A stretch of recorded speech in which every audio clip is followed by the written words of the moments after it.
Welcome to the second episode of the Kernel Journal. I'm George from Heartland Feeds. I'm Whitney from Heartland Feeds. And we're here in the field to evaluate how emergence and current conditions look like on our. So we planted this field on April 28th, as you guys looked in the last video. About 13 days later, we started to see the first corn plants emerging, and that's when we started putting in these precision planting flags that you see in front of us. So we're at about day 19 since planting, 5 days into emergence, and we've got some percentage data on how many corn plants came up and what that looked like from day 1 to day 5. We're going to explain a little bit what these flags in front of us mean. So the green flags indicate corn plants that were emerged on day 1. The blue flags are day 2. Yellow is day 3 and red is day 4. So you can see that the majority of the flags in front of us are green. We had 51% emerged plants on day 1 over 9 locations throughout our plot. 21% emerged on day 2.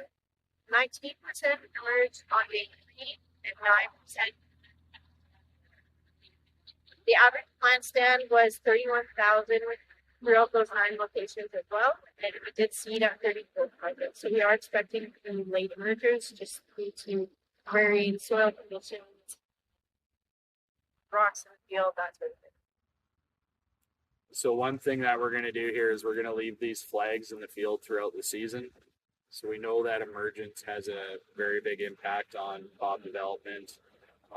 So throughout the season, we'll keep these in here, and as the plants grow and develop a cob, we can take a look at how the emergence has impacted yield and quality, I guess you could say. So one thing that is very important this time of year, just from that plot perspective, is to mark this out.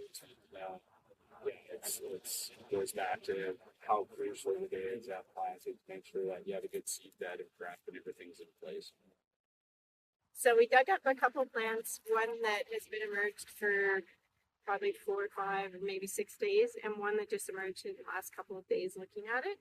We wanted to show you that what is going on above ground isn't necessarily a story to what's going on below ground. So as you can see in this picture, there's just as much root development as there is corn above ground emerging.